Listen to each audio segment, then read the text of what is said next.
ഇനി എൻ്റെ ആദ്യത്തെ കാമുകിയുടെ പേര് പറയാമോ? സോറി, ഞാൻ മാറ്റി ചിന്തിക്കില്ല, എൻ്റെ അടുത്ത് പറയും. ഇനി എന്റെ ഒന്നും കണ്ടുപിടിക്കും. നിങ്ങൾ എന്തു അത്?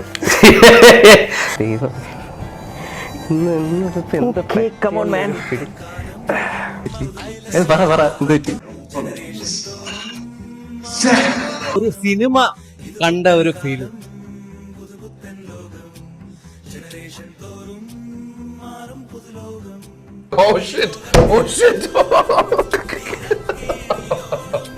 Anandu is my friend. I'm so happy for him. ഇത്രയും നല്ലൊരു ഷോ കണ്ടതിൽ, അതിലൊരു പാർട്ട് ആയതിൽ വളരെയധികം സന്തോഷം. എ സീക്രട്ട് ലെറ്റർ എന്നാണ് ഈ ഒരു ഷോന്റെ പേരും. ആക്ച്വലി ഞാനിപ്പോൾ ഷോ കണ്ട് വന്നേ ഉള്ളൂ. I M speechless. അപ്പൊ നമ്മൾ എക്സ്ക്ലൂസീവ് ആയിട്ട് ഇപ്പൊ ഒരു ഇന്റർവ്യൂ കൊടുക്കുന്നതിന്റെ ഒരു ഇത് എന്ന് പറഞ്ഞാൽ കേരളത്തിലേക്ക് നമ്മുടെ ഷോ വരികയാണ്. അപ്പൊ കുറേ പേര് കാത്തിരിക്കുന്നുണ്ട്. കേരളത്തില് ട്രിവാൻഡ്രത്ത് ജൂലൈ 19-നാണ്, ഓഗസ്റ്റ് 2-ന് കൊച്ചി, സെപ്റ്റംബർ 4 കാലിക്കറ്റ്. പറയുമ്പോഴത്തേക്കും സോൾഡ് ഔട്ട് ആവുമെന്ന് എനിക്ക് എപ്പോഴും ഇന്റർവ്യൂ വരുന്നതെന്ന് എനിക്കറിയില്ല. പക്ഷേ നിങ്ങൾ നോക്കുന്ന നിങ്ങൾക്ക് ടിക്കറ്റ് എടുക്കാനാണെന്നുണ്ടെങ്കിൽ ബുക്ക് മൈ ഷോയിൽ നിന്ന് നിങ്ങൾക്ക് ടിക്കറ്റ് എടുക്കാം. അടിപൊളി ചാക്കോച്ച, അടിപൊളി.